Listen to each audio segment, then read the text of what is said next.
নমস্কার বন্ধুরা, টুম্পা সোম রেসিপিতে সবাইকে স্বাগত জানাই। আজকে আমি নতুন একটা রেসিপি নিয়ে চলে এসেছি। যারা আমার ফেসবুক থেকে দেখছো পেজটাকে ফলো করে পাশে থেকো, আর যারা ইউটিউব চ্যানেলে আমার বন্ধুরা আছো তারা আমার সাবস্ক্রাইব করে পাশে থেকো। আর ভিডিওটি স্কিপ না করে পুরো ভিডিওটা দেখার জন্য অনুরোধ রইল। চলো রেসিপিটিতে যাওয়া যাক। সুজি দিয়ে দেখো আমি কম উপকরণ দিয়ে এত সুন্দর ভালো একটা রেসিপি তোমাদের সাথে শেয়ার করছি। খেতে তো খুব দুর্দান্ত হয়েছিল, খুব কম উপকরণ দিয়ে, ঘরে যে কটা জিনিস দিয়েই এই রেসিপিটা তৈরি হয়ে যায়। প্রথমে দেখো আমি এক বাটি সুজি নিয়েছি আর হাফ বাটি দই নিয়েছি। প্রথমে ভালো করে দুটো জিনিসকে আমি ভালো করে ব্যাটারের মতন করে নিলাম, যে 15 মিনিট আমি রেস্টে রেখে দিয়েছি। তারপরে ওটা আবার 15 মিনিট পর আমি ওর মধ্যে দিয়ে দিয়েছি গ্রেট করা সব গাজর, পেঁয়াজ কুচি, ধনেপাতা, একটু সেদ্ধ আলু ঘষে দিয়েছি। সেদ্ধ আলু দেওয়াতে তো আরও ভালো লাগছিল ওটা। আর একটু গোটা জিরে দিয়েছি। আর তোমরা যদি সাদা তিল থাকে তো সাদা তিল দিও, আমার সাদা তিল ছিল না তাই গোটা জিরে দিলাম। এগুলো দিলে যে একটা খাওয়ার সময় কামড় পড়ে, খুব ভালো লাগে।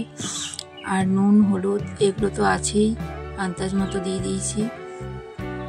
ভালো করে দেখো এটা ম্যারিনেট করে একদম করে নিচ্ছি ব্যাটারটাকে। এরকম বেশি ঘনত্ব মানে পাতলাও রাখা যাবে না, বেশি টাইটও রাখা যাবে না, এরকম ঘনত্ব রাখতে হবে।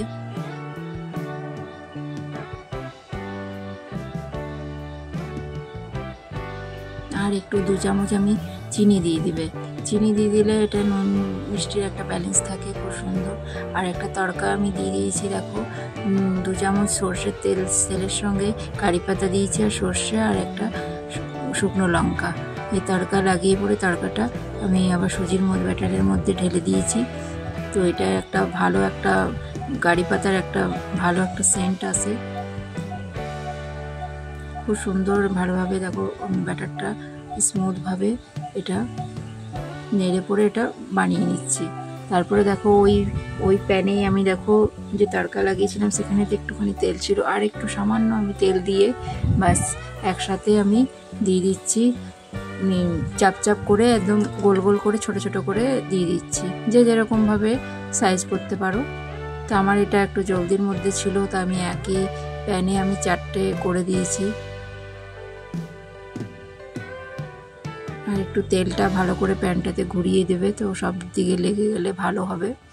আর একটু ঢাকা দিয়ে পরে চেষ্টা করবে করার লো ফ্লেমে। ভালো করে দেখো কি সুন্দর কালার এসছে, আর দেখো কত সুন্দর উঠেও যাচ্ছে। খুব চটপট এটা হয়ে যায় এই রেসিপিটা, খুব কম উপকরণ দিয়ে হয়ে যায়। আমার দই দেখো আমার বেশি ছিল না, ডিপ ফ্রিজে আমি দই রেখেছিলাম। তো দইটা আমার একদম ডিপ ফ্রিজেতে যেন বরফ জমে পড়ে, নর্মালে যখন আনলাম তখন দেখছি একদম জল হয়ে গেছে। তো এটা তো খাওয়াও যাবে না শুধু, তখন এটা দিয়ে আমি বললাম যে একটা নাস্তা তৈরি করে নিই সুজি দিয়ে। কত সুন্দর হয়েছে, সফট আর মোলায়েম, একদম খেতে যে এত অসাধারণ লাগছে। এটা বাড়িতে বানানোর অনুরোধ রইল, একদম নিশ্চয়ই এটা বানিয়ে পরে বলবে, কমেন্ট করে জানাবে কেমন হয়েছে আমার এই রেসিপিটা যদি ভালো লেগে থাকে তো লাইক ও সাবস্ক্রাইব করে পাশে থাকো, আর বন্ধুদের সাথে শেয়ার করে দিও। নমস্কার বন্ধুরা।